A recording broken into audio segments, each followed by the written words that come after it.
नमस्कार. श्रीमंत पेशव्यांची नगरी आणि विद्येचे माहेरघर म्हणून ओळखलं जाणारं शहर म्हणजेच पुणे.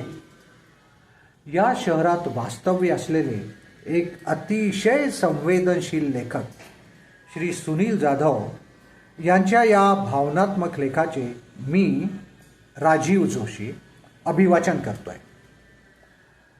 लेखाचं शीर्षक आहे यांत्रिक आयुष्य जगणाऱ्या प्रत्येक स्त्रीच्या मनाची अनकही हाक. ऐका तर, आजचे संसार अगदी व्यवस्थित नीटनेटक्या चौकटीत जगले जातात. घरात सर्व सुखसोयी आहेत. घर, पैसा, गाडी, करिअर आणि संसारी छान सुरू आहे. भांडण नाही, अबोला नाही, तक्रारी नाहीत.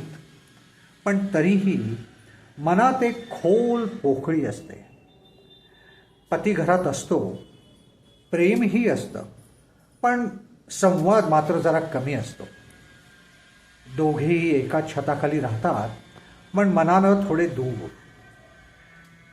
तो नोकरीत, राजकारणात, बैठकीत व्यस्त आणि ती घर, नोकरी, कुटुंब, जबाबदाऱ्या यात अडकलेली. एकत्र राहून ही एकटं पडण्याची ही भावना सर्व स्त्रियांना कधीतरी चटका देत जाते. दिवस सुरू होतो नाश्त्याने, मग कामं, जेवण, भांडी, घराची कसरत, मुलं, ऑफिस आणि दिवस संपतो एकदाचा. तो अगदी थकून भागून. हसू पण हरवतं. बाकी राहतं फक्त यांत्रिक जगणं. कुणाशी बोलायची इच्छा असते, पण घरात बोलायला कोणालाच वेळ नसतो. मन हलकं करावं असं वाटतं, पण ऐकून घेणारा कान नसतो. आणि पुरुषांना तर नेहमीच वाटतं, आणि ते म्हणतातही, अगं काय कमी आहे तुझ्याकडे, सगळं तर आहे. पण स्त्रीला कमी असते ती एखाद्या प्रेमळ संवादाची.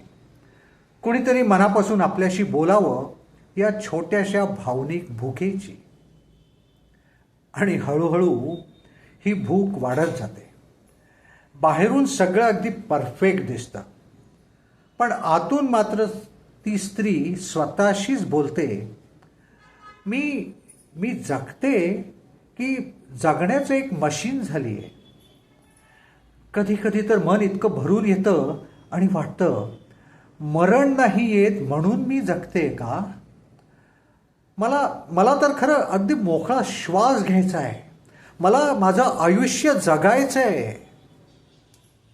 आणि अशा वेळी कुणीतरी समजून घेणारा मित्र जर भेटला तर. पण समाज, नाती, संस्कार या सर्वांच्या अदृश्य भिंती इतक्या जाड आहेत की मनाजवळ आलेली व्यक्तीही दूरच जाते.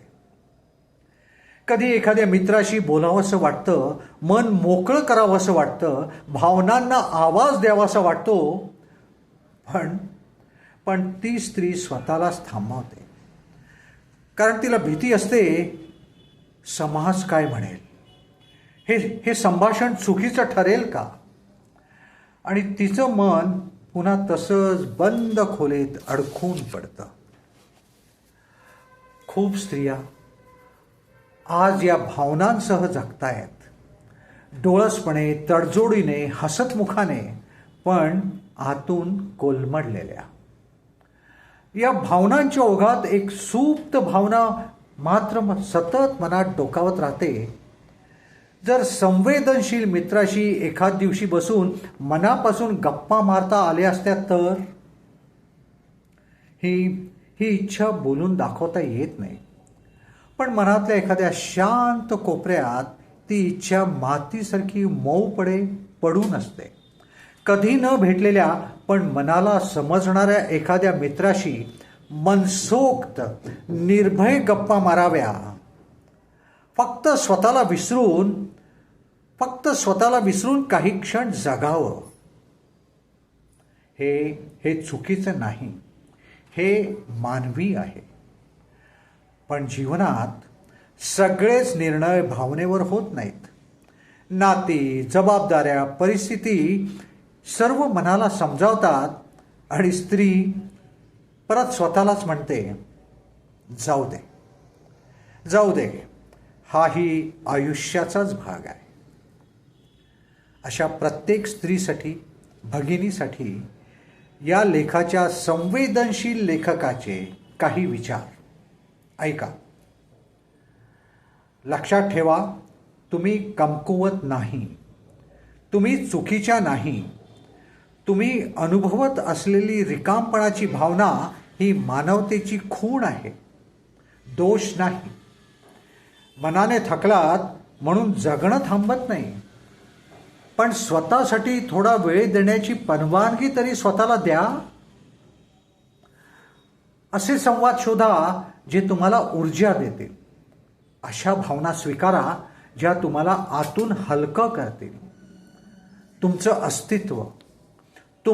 अस्तित्व तुमच्या जबाबदाऱ्यांपेक्षा मोठं आहे. तुम्ही फक्त मुलगी, बहीण, पत्नी, सून, आई किंवा सासूच नाही, तर तुम्ही एक स्त्री पण आहात, जी भावनांनी, स्वप्नांनी आणि जिवंत मनाने भरलेली आहे. जगायचंच तर मोकळा श्वास घ्या आणि स्वतःच्या मनाला उभारी द्या. वाह सुनीलजी, अतिशय भावनात्मक लेख, मला तर आवडला. रसिक हो, आपल्याला हा लेख कसा वाटला आणि या लेखाचं सादरीकरण आपल्याला आवडलं का, हे नक्की कॉमेंट करून सांगा. लाईक करा, शेअर करा आणि माझ्या चॅनेलला सबस्क्राईब पण करा. धन्यवाद.